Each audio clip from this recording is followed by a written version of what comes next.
Hello everybody, it's Naosha and I'm back. Okay, Naosha. While you take a breather, I want to just ask you, you can continue from your last video and, then talk about what you learned about your parents. Well, what I saw after we were living in a foster home, even though it was with my aunt, we were in a foster home.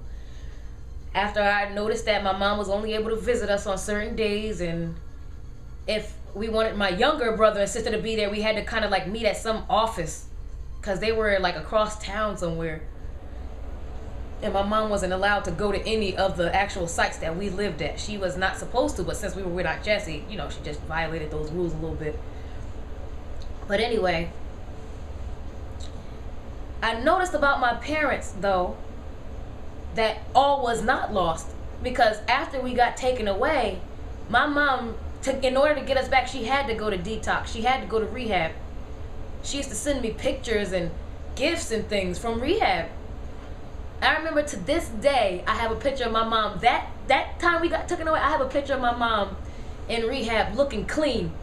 She wasn't fully recovered because crack, I don't know if anybody knows anybody who uses crack or heroin, it makes you look terrible. She looked like a walking skeleton. There's something hollow about your eyes. There's something sallow about your skin. It's got a yellowish, ashy complexion. I noticed I could tell when my mom wasn't using when she started to glow. My mom has a natural glow about her. That's the only thing that ever took that glow away was drugs. But when my mom came to visit me on one of the first visitation days, I noticed she had that glow. So, of course, I asked the lady, I said, my mom ain't using drugs right now. I said, can we go home? Let's get this over with. Of course, they won't let you go immediately home. We had to go through like some type of, probationary period to make sure they stayed clean for a certain amount of time. And they had to get like interviews from caseworkers to make sure that they were, right up here. And also, I noticed that they kind of were willing to put in the effort a little bit for us. So it refueled my hope that I kind of was losing over the whole battle with drugs up until that point. So after she came by and visited me and I seen that my mom was clean, I was happy. I was just counting down the days where I was going to be allowed to go home. My aunt was it was okay. She took good care of us. She provided for us, but the type of love that I'm used to, she wasn't able to give me because that's not how she was used to loving people. She did the best that she could, but she wasn't my mother. So what'd you learn about your parents' heroin addiction? I definitely learned that if we hadn't been taken away, that they probably hadn't have got clean. They wouldn't have got clean.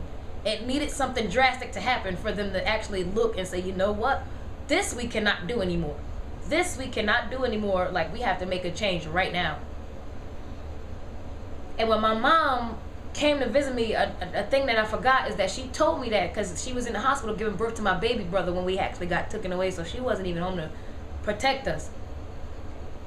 When my mom told us what happened to her in the hospital, she told us that as soon as the baby was born, that they were waiting to take the baby away right there. G was gone like as soon as she pushed him out.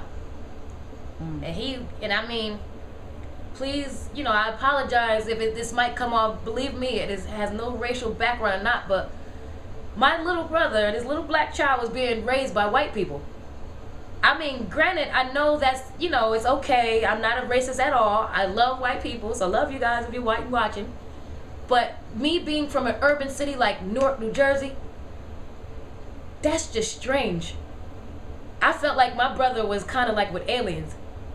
That they didn't care at all, even placing them with somebody like us. Like, I was like, they don't understand him. They're not going to understand his language. They don't even know what to do with his hair. Funniest thing too, I remember my mom when they sent, because they ended up being really, really nice people and took really, really good care of him. We still have the pictures of them with him today. And he's 18 now. That was 18 years ago. So we still have the pictures of them with him. They took very good care of him. But I just remember, like, I don't know, everything just fell apart. I felt like they scattered the pieces of a puzzle so far we couldn't even make a whole again. But if you want to know more, please subscribe. My name is Naosha and this is my blog. So check me out on YouTube and tell your friends or give me your feedback. Thank you. See you on the next video.